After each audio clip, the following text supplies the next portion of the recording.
Gesels ek met Marietta de Plooy. Sy is die adjunkhoof van Hoërskool Montana. Goeiemôre.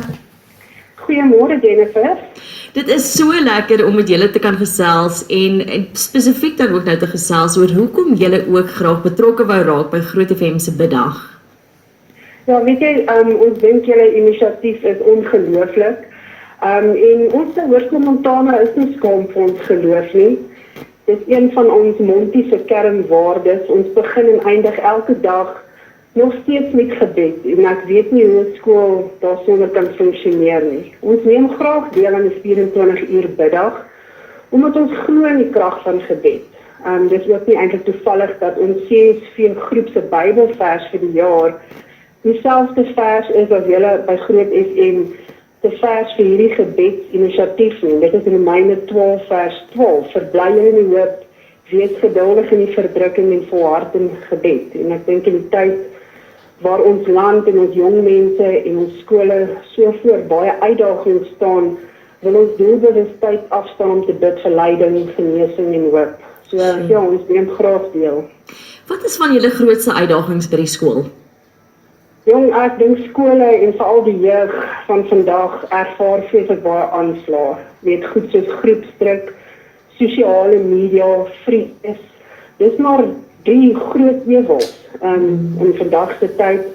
En ek dink as mense die waarheid oor hul identiteit in Christus vroeër in hulle lewe kan ontdek, sal hulle nie die leuns wat die wêreld hulle daaroor vertel glo en dit uitleef nie. Want as jy nie weet wie jy is in die Here nie, gaan mense jou vertel wie jy nie is nie.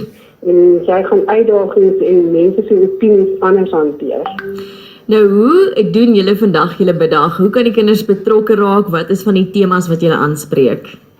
Weet jy, ons het 'n spesifieke tyd in ons tweede pouse waar ons die leerders by die reën nou saam gaan hulle na uiteraard ons wou dit graag op die rugbyveld doen ensovoorts, maar ons is ook dankbaar vir die reën. Maar hulle gaan tweede pouse in die eetsaal, hier van ons sale bymekaar kom.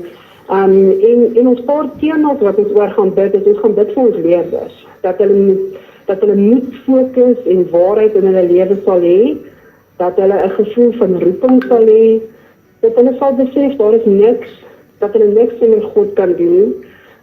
Soos daar in 1 Korintiërs 3 vers 7 staan, dit gaan nie om die een wat plant of die een wat nat gooi nie, maar God wat laat groei. En ons bid dat elke mond die God eerste sal stel, want dan sal die res in plek val. Ons gaan ook bid vir ons ouers en ons personeel, natuurlik vir wysheid, vir geduld, vir krag, vir begrip, ondersteuning en natuurlik dan vir ons land, ons leiers en elke gesin wat ons wil opdra aan die Here. Ons bid dat God hulle na God sal draai, mense moet na God draai, vir nuwe denkrigtinge, nuwe perspektief. Ons bid vir verdraagsaamheid in ons land, dat mense mekaar sal lief hê en respekteer.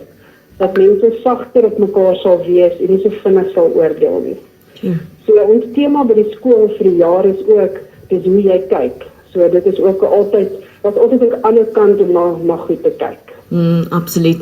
Marietta, baie dankie. Ons is so dankbaar dat ons skole is soos julle se nou wat so vrylik steeds Here se naam groot maak en ook sê, weet wat, we're unashamed about the gospel of Jesus Christ. Dit is my so mooi om te hoor ook hoe julle kinders betrokke is in die geleentheid wat julle skep. Baie blessings vir julle ook vir die dag en dankie dat julle deelneem. Ag, baie dankie. Ons sê vir julle dankie vir die inisiatief. Hoe meer mense saam kan vergader vir die Here, hoe beter. Ons waardeer julle ook baie. Amen. Dankie en lekker dag verder. Baie dankie vir jou ook. Bye. Bye.